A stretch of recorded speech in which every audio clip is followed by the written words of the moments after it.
ଦେଖନ୍ତୁ ଆପଣ ଜାଣିଛନ୍ତି ଓଡ଼ିଶାର ମାନ୍ୟବର ମୁଖ୍ୟମନ୍ତ୍ରୀ ନବୀନ ବାବୁ ନିଷ୍ପତ୍ତି ହିଁ ସର୍ବଶ୍ରେଷ୍ଠ ନିଷ୍ପତ୍ତି। ଏ ନିଷ୍ପତ୍ତି ଯାହା ବି ଆସିଛି ନିମାପଡ଼ାବାସୀଙ୍କ ପାଇଁ এটা ମୁଁ ଭାବୁଛି ସର୍ବଶ୍ରେଷ୍ଠ ନିଷ୍ପତ୍ତି। ମାନ୍ୟବର ମୁଖ୍ୟମନ୍ତ୍ରୀ ଯାହା ନିର୍ଦ୍ଦେଶ ଦେଇଛନ୍ତି ଆଦେଶ ଦେଇଛନ୍ତି ଆମେ ତାକୁ ଅକ୍ଷର ଅକ୍ଷର ପାଳନ କରିବା ଏବଂ ତାକୁ ନିଷ୍ପତ୍ତିକି ସ୍ୱାଗତ କରି ଆମେ ବିଜୁ ଜନତା ଦଳକୁ ସର୍ବାଧିକ ଭୋଟରେ ଉତ୍ତୀର୍ଣ୍ଣ କରାଇବା ନିମାପଡ଼ା ନିର୍ବାଚନ ମଣ୍ଡଳୀ। ଇଏ ହେଲା ଆମର ମୂଳ ଲକ୍ଷ୍ୟ। ଟିକେଟ ଡିକ୍ଲେୟାର ପରେ ପୁଣି ସମାବେଶ କରିବେ ଏବଂ ଦଳ ବିରୋଧୀ କାମ ନୁହେଁ। ଦେଖନ୍ତୁ ବଡ଼ ଭାଇ ସମୀର ବାବୁ ଜଣେ ସାଂଗଠିକ କାର୍ଯ୍ୟକର୍ତ୍ତା, ଦୃଢ଼ ସଂଗଠିତ କହିଲେ ଅତ୍ୟୁକ୍ତି ହେବ ନାହିଁ ଏବଂ ତାଙ୍କର ନିଶ୍ଚିତ ଆଶୀର୍ବାଦ ରହିଛି, ଦଳ ପାଇଁ ଆଶୀର୍ବାଦ ଅଛି। ক্ষোভ ଥାଇପାରେ ମନ ଭିତରେ, କିନ୍ତୁ ଦଳକୁ ବିଚ୍ୟୁତ ନ କରିବା ପାଇଁ ମାନେ ତାଙ୍କର ଯେଉଁ ବ୍ୟତିକ୍ରମ ନ କରିବା ପାଇଁ ତାଙ୍କ ମନ ଭିତରେ କନଫିଡେନ୍ସ ଅଛି ଏବଂ ଦଳ ନିଶ୍ଚିତ ଗୋଟିଏ ନିର୍ଦ୍ଦେଶ ଆସୁଛି ମାନ୍ୟବର ମୁଖ୍ୟମନ୍ତ୍ରୀଙ୍କର, ତାକୁ ଆମେ ନଜର କରି କାର୍ଯ୍ୟକ୍ରମକୁ ଆହୁରି ସୁନ୍ଦର ସରସରେ ଆଗେଇ ଦେବା।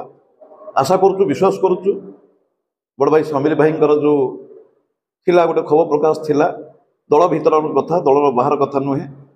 ବୋଧ ହୁଏ ଆଗାମୀ ସମୟ ନିଶ୍ଚିନ୍ତ ଉଚ୍ଚକୋଟୀର ହେବ ଏବଂ ପ୍ରଶଂସନୀୟ ହେବ।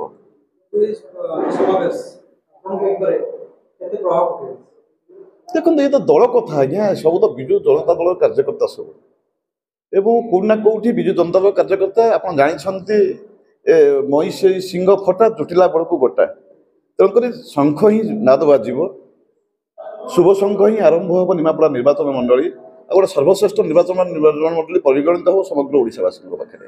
ଆଜି ହୋଇଥିବା ସମାବେଶରେ ସମୀର ଦାସ କହିଲେ ଦିଲ୍ଲୀପ ନାୟକକୁ କଣ୍ଡିସନ ରହିଥିଲା ଦିଲ୍ଲୀପ ନାୟକ ସହିତ ଯେ ସେ ଟିକେଟ ଦେବେନି କିନ୍ତୁ ଦଳରେ ରହିବେ, ସେଥିପାଇଁ ଆମେ ତାକୁ ଦଳରେ ସାମିଲ କରିଥିଲୁ, କିନ୍ତୁ ପରବର୍ତ୍ତୀ ମୁହୂର୍ତ୍ତରେ ଦିଲ୍ଲୀପ ନାୟକ ଟିକେଟ ନେବେ ଆଉ ଆମ ସହିତ କିଛି ଦୁଶ୍ମନୀ କାମ କରିବେ, କ'ଣ କହିବେ?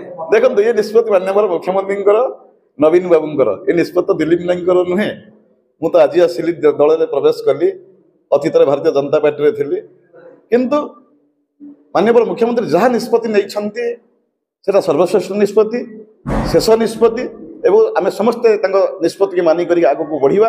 ଏ ନିମାପଡ଼ାକୁ ସୁନ୍ଦର ସରସ ତୋଳିବାକୁ ଆମେ ସମସ୍ତଙ୍କୁ ଆହ୍ୱାନ କରିବା ଏବଂ ଶଙ୍ଖନାଦକୁ ଆହୁରି ବଜେଇ କରି ଡବଲ ଶଙ୍ଖ କାର୍ଯ୍ୟକ୍ରମକୁ ପୁରା ତ୍ୱରାନ୍ୱିତ କରି ସମଗ୍ର ରାଜ୍ୟରେ ଦେଖାଇଦେବା। ଷଷ୍ଠ ଥର ମୁଖ୍ୟମନ୍ତ୍ରୀ ହେବେ ଏବଂ ସମଗ୍ର ଭାରତବର୍ଷ ସର୍ବଶ୍ରେଷ୍ଠ ମୁଖ୍ୟମନ୍ତ୍ରୀ ଭାବେ ପରିଗଣିତ ହେବ, ସେ ଆଶା ବିଶ୍ୱାସ ଆମ ନିମାପଡ଼ାବାସୀଙ୍କର ହିଁ ଅଛି।